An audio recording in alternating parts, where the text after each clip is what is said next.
오늘 사도행전 9장은 요한복음 9장과 연결되어 있는 영적인 맹인과 관련된 굉장히 중요한 교훈입니다. 특별히 기독교 역사를 얘기할 때 굉장히 중요한 두 인물이 있습니다. 그 중에 하나가 오늘 본문에 나오는 사울이라는 사람이 다메섹으로 가다가 예수 그리스도의 얼굴에서 빛나는 하나님의 영광의 광채를 체험하고 인생이 완전히 헷가닥 바뀐 사건입니다. 사도 바울, 오늘에는 사울로 나오지만 나중에 이름이 이제 바울로 바뀌는데, 그를 통해서 기독교 역사에 일어난 일은 상상을 초월합니다. 이거는 오해입니다만은 많은 자유주의 학자들은 기독교는 예수님에게서 출발한 것이 아니라 오늘 본문에 나오는 사울에게서 출발했다고 했을 정도로 그가 기독교에 끼친 영향이 작지 않다는 것입니다. 물론 기독교를 창시한 사람은 예수님이지 바울은 아닙니다. 사울은 아닙니다. 거기에 대한 오해는 없어야 되고요. 어쨌든 그만큼 이러한 이 메가톤 급의 인물이 바뀐 것이 우리 교회 역사에 너무나 중요하다는 것이고요. 그리고 두 번째 중요한 인물은 5세기, 4세기 말 정도에 방황하는 인생을 살다가 예수 그리스도를 만난 어거스틴이라는 인물입니다.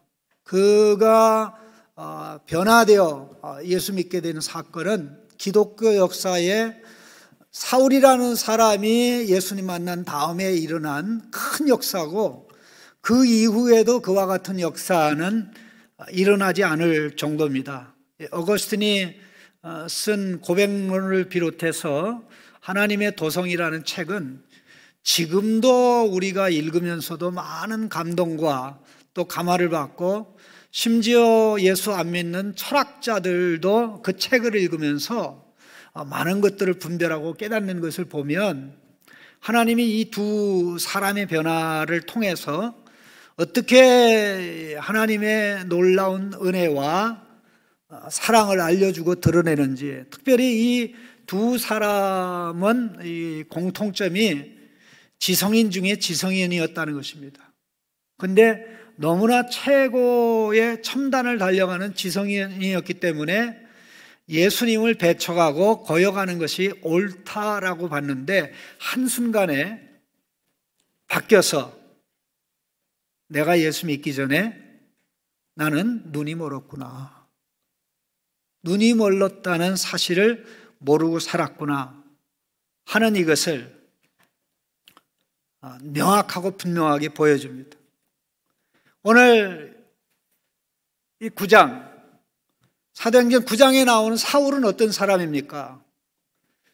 그는 다소에서 태어난 사람입니다. 어린 시절에 앞으로 훌륭한 랍비가 될 최고의 학자입니다. 유대인 가운데는 그 학자가 되려고 어린 나이에 예루살렘에 유학 가서 공부를 했고, 그만큼 가정은 그 모든 것을 지원하고 또 후원할 수 있는 경제적인 여유와 능력이 있었습니다. 그래서 그는 인정받아 미래가 촉망한 그런 인물이고, 사도행전 5장에 언급된 이 가말리엘이라는 사람의 제자이기도 합니다.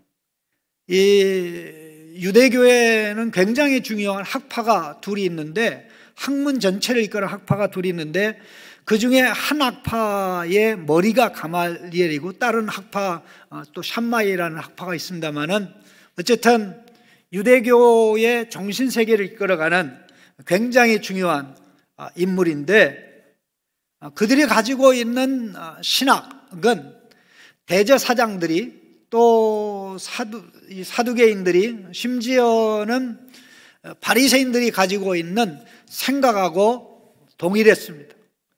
그들이 가지고 있는 공통적인 생각은 교회는 없어져야 된다는 것입니다.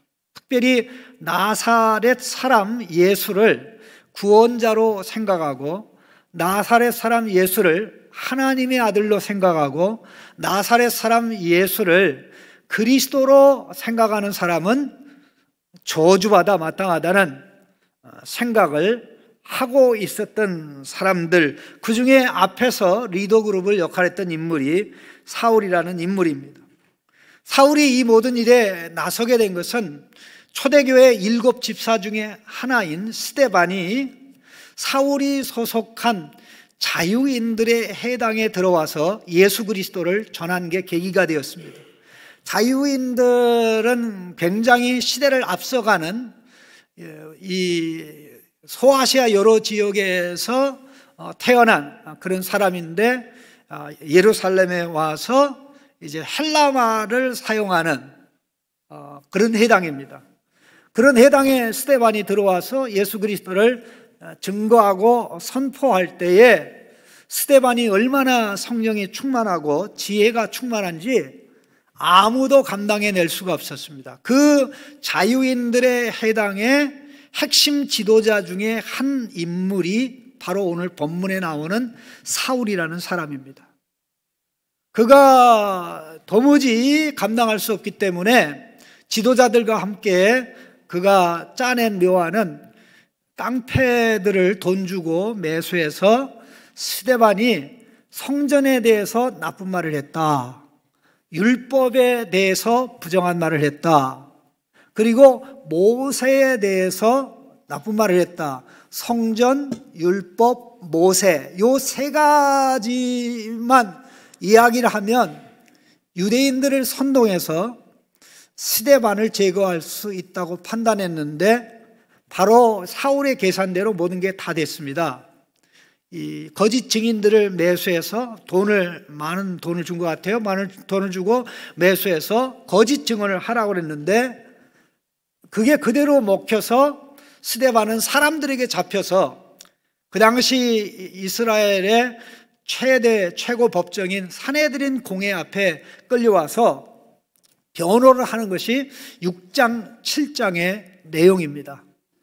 그런데 결국 그는 변호도 제대로 다 못하고 결국 사람들에게 끌려나가, 예루살렘 성 밖으로 끌려나가 돌에 맞아 죽어가게 되었습니다. 그때 이 거짓 증인들은 자기들의 임무를 완성했기 때문에 자기들의 옷을 벗어서 사울이라는 청년의 발 앞에 던져 두고 갔습니다.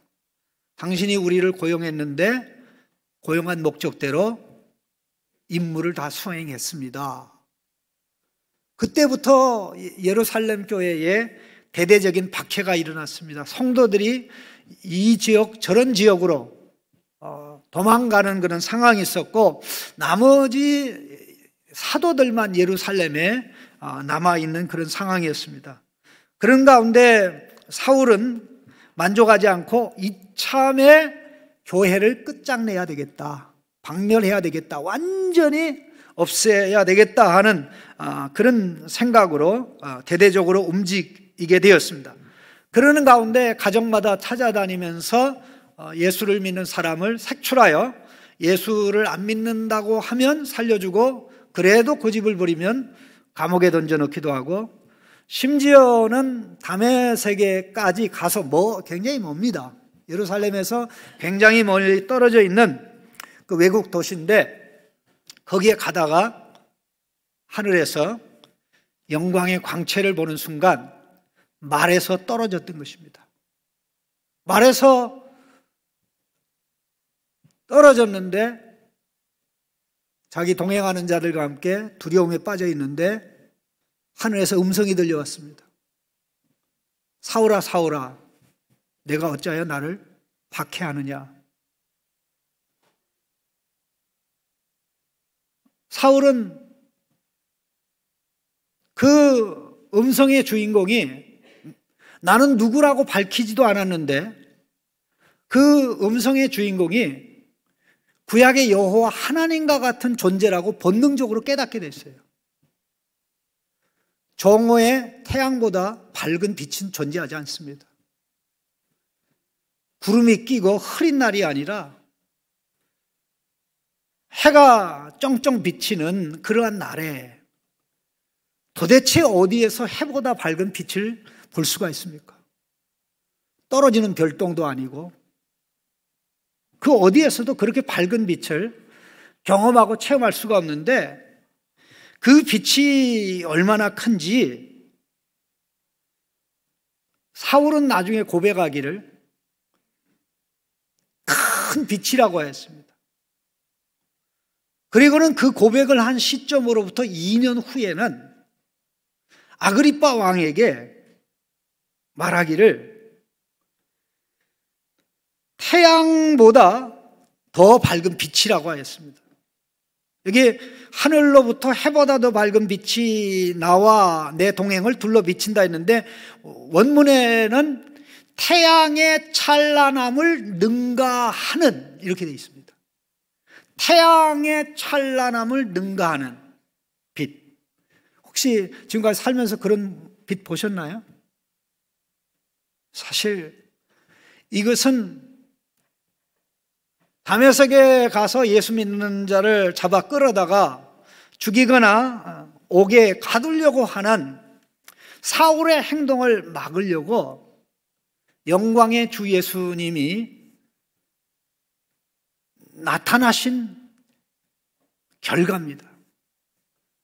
아무 말씀도 하지 않았는데 그 빛을 이 빛이 탁 둘러 비추는 순간 그와 그의 동행이 말에서 떨어졌던 것입니다. 그 순간은 눈이 멀었던 사울이 눈이 열리는 순간이었습니다. 영적으로 죽었던 사울이 살아나 예수님을 제대로 알게 되는 순간이었습니다. 나는 구약의 여호와 하나님과 같은 존재야 라고 말하지 않아도 그 어마어마한 광채, 사실 그 어마어마한 광채는 하나님 보좌 우편에 천상왕으로 자정하신 예수님의 얼굴에서 빛나는 광채였습니다. 사울이 깡패들을 동원해서 스데반을 유대 법정에 세웠을 때 사도행전 7장에 나와 있는 대로 그가 예수님을 증언하고 구약 성경을 다 얘기하면서 예수님을 증언할 때 스데반이 맨 마지막으로 한 말이 내가 하나님과 그의 보좌 우편에 서신 인자를 보노라 라고 했습니다. 그리고 등장하는 내용이 뭐냐면 사람들이 보니 스데반의 얼굴이 천사처럼 빛났다라고 했습니다. 영광의 주님이 벌떡 일어나셔서 스데반을 옹호할 때 그 영광의 주 예수님의 얼굴에서 빛이 스데반을 비춰가지고 스데반이 그 광경을 얘기했던 것입니다. 그런데 그 주님이 다메섹으로 가는, 교회를 박멸하기 위해서 다메섹으로 가는 사울에게 나타나셨던 겁니다. 빛을 보는 순간 엄청난 충격 일탄이 사울의 머리를 가했다고 할 수 있습니다. 그리고 두 번째 충격은 사울아 사울아 내가 어찌하여 나를 박해하느냐 핍박하느냐. 아니 저 신적 존재가 어떻게 자기한테 자기 이름을 알면서 사울아 사울아 내가 어찌하여 나를 박해하느냐. 이게 두 번째 충격입니다. 자기는 교회를 박해했습니다. 교인들을 배도하게 만들고 고집을 부리는 자는 감옥에 넣기도 했습니다. 많은 일을 했습니다. 예루살렘에서도 그렇게 하고 또 외국의 도성들에 가서도 하고, 사실 이번에 지금 다메섹으로 가는 것은 그러한 모든 핍박 행보의 마지막 여정이었습니다. 사울아 사울아 내가 어찌하여 나를 박해하느냐라는 질문을 받자 사울은 도대체 당신은 누굽니까? 도대체 당신이 누구기에 나한테 그런 말씀을 합니까? 그런 취지입니다. 그리고 맨 뒤에 중요한 단어가 나옵니다. 우리말 성경은 맨 앞에 나옵니다만은 도대체 당신은 누굽니까? 주여.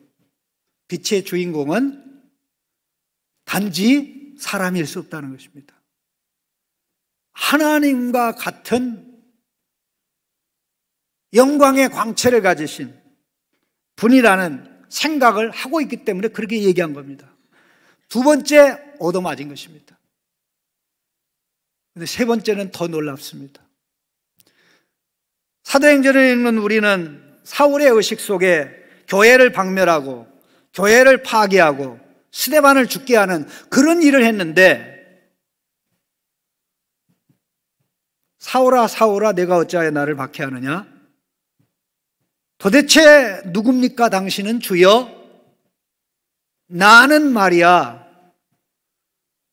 내가 박해하는 예수야. 이거 세 번째 충격은 완전히 그를 쓰러뜨리고 만 것입니다. 이미 육체적으로 말해서 떨어져 땅에 엎드렸다면 이제는 완전히 1탄, 2탄, 3탄, 이 마지막 나는 내가 박해하는 나사렛 사람 예수야 라고 할 때 사울이 지금까지 예수님에 대해서 생각했던 모든 게 다 무너졌습니다. 사울이 지금까지 예수님에 대해서 생각했던 모든 게 무지의 결과였다는 거죠.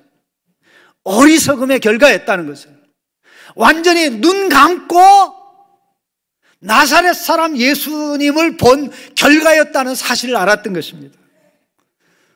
그러면 사울이 예수님을 어떻게 생각했을까요? 그걸 가장 잘 알려주는 사례는 예수님이 십자가에 달렸을 때 유대인 종교 지도자들이, 바리새인들이, 심지어는 십자가에 예수님이 달린 광경을 보고 있는 유대인 무리들이 십자가에 달린 예수님에게 한 말을 보면 금방 이해할 수 있습니다. 그 핵심이 무엇입니까? 나사렛 사람 예수님은 하나님의 아들이 아닌데 바보처럼 하나님의 아들이라고 주장하고 사칭하다가 저렇게 비참하게 창피하게 죽고 있다. 나사렛 사람 예수님은 그리스도가 아닌데 그리스도라고 사칭하다가 우기다가 저렇게 죽임을 당했다. 불쌍하고 가련한 어리석은, 하나님의 아들도 아닌데 하나님의 아들이라고 하고 그리스도도 아닌데 그리스도라고 주장하고 고집을 부리다가 저렇게 비참하게 죽었는데 저렇게 비참하게 죽은 예수를 믿어야 된다고, 나사렛 사람 예수를 믿어야 영생이 있다고 예수님을 믿고 따라다니는 갈릴리 사람들을 보고 할 일이 없으면 가서 잠이라도 자지, 배우지 못한 것들이 예수 따라다니면서 저짓하고 있다고 그렇게 나갔던 것입니다. 하나님의 아들이 예수님은 하나님의 아들이 아니다. 예수님은 그리스도가 아니다. 예수님은 하나님의 아들로서 하나님과 동등한 신적 존재가 아니다라고 그렇게 확신하고 하나님이 그에게 주신 사명이야말로 교회를 때려부수고 박해하는 것.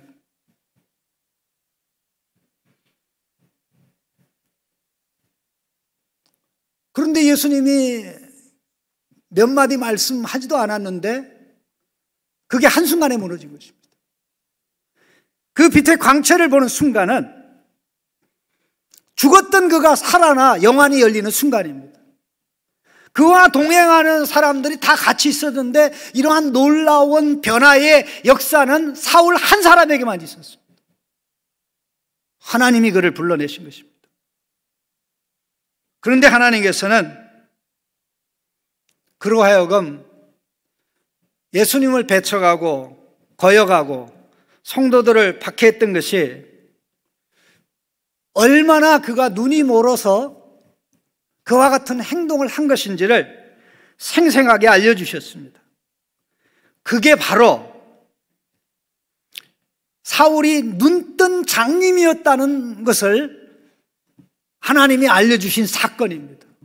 8절 말씀에 사울이 땅에서 일어나 눈은 떴으나, 이렇게 되어 있습니다. 사울이 땅에서 일어나 눈은 떴으나 아무것도 보지 못하고 사람의 손에 이끌려 다메섹으로 들어가서 사흘 동안 보지 못하고 먹지도 마시지도 아니하니라. 자, 눈을 떴는데 봅니까 못 봅니까? 못 봐요. 안 보여요. 눈을 떴, 그래서 뭐라 그럽니까? 눈뜬 장님이라고 그래요. 사울은 육안은 떴지만 영안이 닫혀 있었다는 사실을 예수님의 얼굴에서 찬란하게 빛나는 영광의 광채를 체험하면서 비로소 깨달은 것입니다.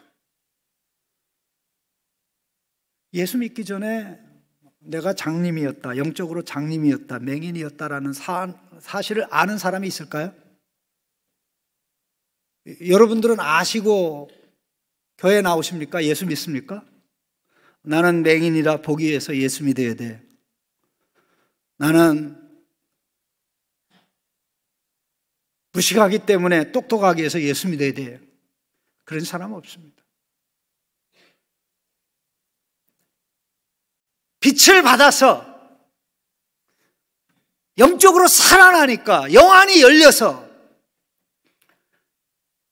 예수님이 긴 말 하지 않아도 예수님은 하나님의 아들, 예수님은 그리스도, 예수님은 하나님의 아들이기 때문에 십자가에 달린 것이고 예수님은 그리스도이기 때문에 십자가에 달렸는데 하나님의 아들이 그리스도로 십자가에 달렸기 때문에 구원받는 길이 열렸다.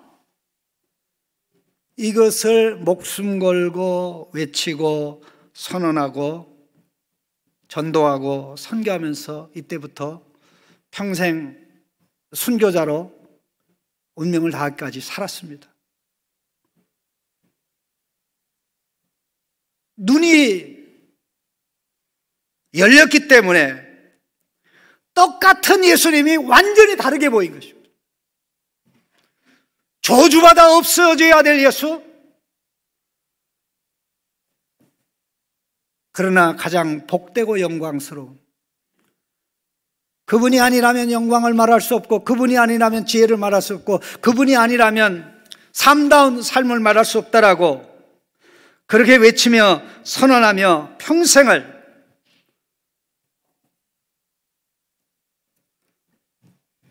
살게 되었던 것입니다. 그가 예수님의 얼굴에서 빛나는 광채를 보고 그분이 예수님인지는 몰랐습니다. 내가 어찌하여 나를 박해하느냐, 나는 내가 박해하는 나사렛 예수니라 하는 말씀을 들으면서 이분이 이렇게 영광스럽고 존귀했는데 십자가의 고난과 저주와 죽음을 통해서 이런 영광에 도달했는데 그분을 믿는 것만이 사는 길이고 그분을 믿을 때 비로소 내가 예수님을 배척하고 예수님을 고발할 때 영적인 맹인이었구나, 살아나서 눈이 열린 사람이 예수 믿는 것입니다.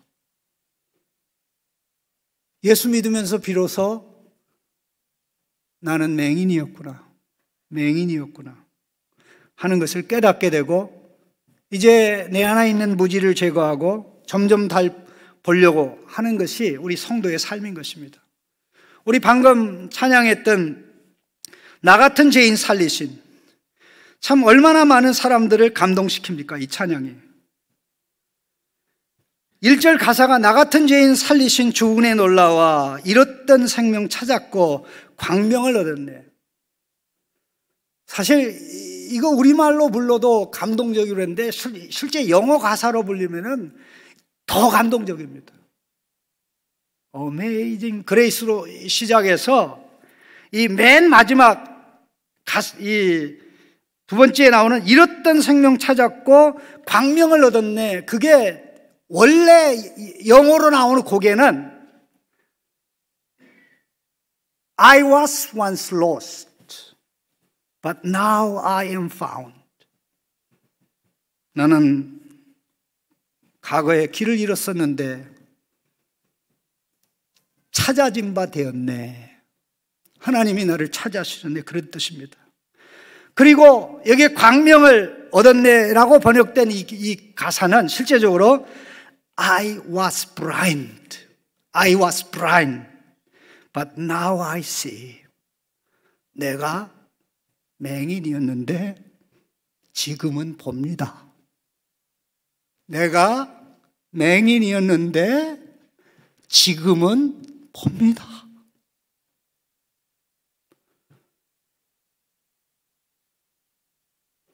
비로소 살아나 영안이 열려야 예수를 믿는데, 예수를 믿을 때 비로소 I was blind. 내가 맹인이었구나. 그런데 내가 이제 보네. 이게 사울의 고백이고, 사울의 고백으로 끝나는 것이 아니라 예수 그리스도 안에서 우리가 체험하고 누리는 동일한 영광의 은혜인 줄로 압니다. 기독교 역사상 예수님을 전도하고 예수님을 소개할 때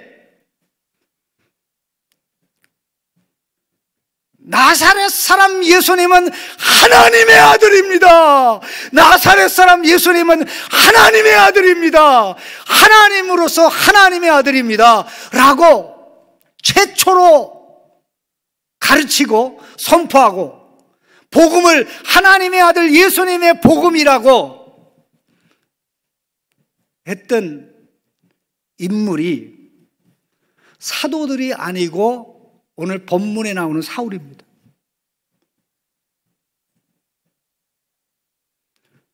하나님의 아들 예수님을 통하여 우리가 하나님의 아들이 되고 하나님의 딸이 되고 하나님의 아들 예수님이 아들로 받아 누리는 모든 것을 다 누리고 삽니다 라고 목숨 걸고 선포하고 가르쳤던 인물이 다메섹 도상에서 그에게 나타난 영광의 광채를 가진 주인공이 하나님의 아들이라는 것을 체험하고 깨닫고 분별하고 이해해서 우리에게 하나님께서 바울서실이라는 성경책으로 가르쳐주고 알려주고 있는 것입니다. 이게요, 제가 앞으로 1월 중에 인도에 가서 좀 사역을 해야 되는데, 특별한 사역을 해야 되는 일이 발생했는데요, 이슬람권에서 우리 교회와 이제 사역에서 섬기는 그 라자스탄 지역의 그 디렉터, 굉장히 똑똑한 분인데 엄청나게 많은 이슬람권에서 사람들이 돌아오고 있어요. 예수 믿겠다고. 근데 이제 제가 그쪽에 가서 그분들을 대상으로 이제 힌두교 배경의 목회자를 또 사역하고, 또 이슬람 배경인 사람은 같이 모이면 큰일 납니다. 뭐 테러가 일어날 수도 있고 굉장히 힘들기 때문에 따로 별도로 모여서 이제 별도 세미나를 해야 되는데, 그것 때문에 제가 지금 강의를 준비하면서 그 이슬람에 관한 책을 지금 계속 집중적으로 읽고 있는 가운데 제가 깜짝 놀라는 중요한 사실이 있어요. 그 내용 중에 하나가 오늘 본문과 관련되어 있는데, 이 이슬람에서는요, 목숨 걸고 예수님이 하나님의 아들이 아니라고 얘기합니다. 예수님은 하나님의 아들이 아니고, 알라는 아들이 없다. 알라는 아들이 없고, 아들이 없으니까 예수님은 메시아는 될지 몰라도, 또 선지자는 될지 몰라도 그는 아들이 아니고 하나님이 아니다. 그게 신약 성경의 3분의 2 분량에 해당되는 이것이 이제 코란경인데, 그게 이슬람교의 그 성경책인데, 거기에 구구절절히 그 내용이 써 있어요. 제가 생각했던 것보다 너무나 많은 내용들이 다. 그러니까 그 이슬람교가 출발한 것이 기독교 복음의 진리를 배척하면서부터 출발했다는 것이 그들이 가지고 있는 성경에 있는 거예요.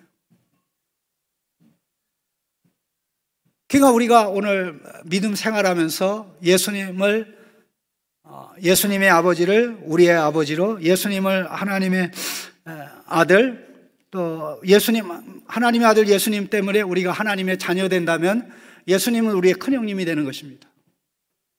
그래서 형제로, 예수님과 형제가 되어가는데, 이것을 하나님의 아들로, 딸로 우리가 누리지 못하고 살아간다면 예수 믿는 우리는 무슬림하고 전혀 다를 바가 없는 거예요. 어떻게 보면 기독교가 지금 하나님을 아버지로 누리지 못하고 정말 이상한 방향으로 전락하고 타락하고 있는 그런 상황인데, 이런 상황 가운데 이 사도 바울이 증거해 준 하나님의 복음은 하나님의 아들 예수님의 복음, 우리를 하나님의 아들 예수님 때문에 하나님의 자녀로 회복시켜 하나님 아버지의 복을 받아 누리면서 살아가게 하는 이 역사, 이 엄청난 역사를 우리 주님이 하셨는데, 3일 동안 금식하면서 보지 못하고 눈은 멀쩡히 떴지만 아무리 봐도 안 보여요. 육안은 열렸지만 영적인 맹인이었었다는 사실을 하나님이 3일 동안의 그 일을 통해서 사울로 하여금 깨닫게 하신 겁니다. 그런데 놀라운 사실은 어떻게 다시 그의 눈이 열렸냐면요, 예수님이 직접 얼마든지 다시 보게 할 수 있었는데 아나니아라는 사람을 통해서 회복시켜 주셨습니다. 17절 보시죠. 아나니아가 떠나 그 집에 들어가서 그에게 안수하여 이르되, 형제 사울아, 주 곧 내가 오는 길에서 나타나셨던 예수께서 나를 보내어 너로 다시 보게 하신다고 성령으로 충만하게 하신다 하니, 즉시 사울의 눈에서 비늘 같은 것이 벗어져 다시 보게 된지라. 아나니아는 누굽니까?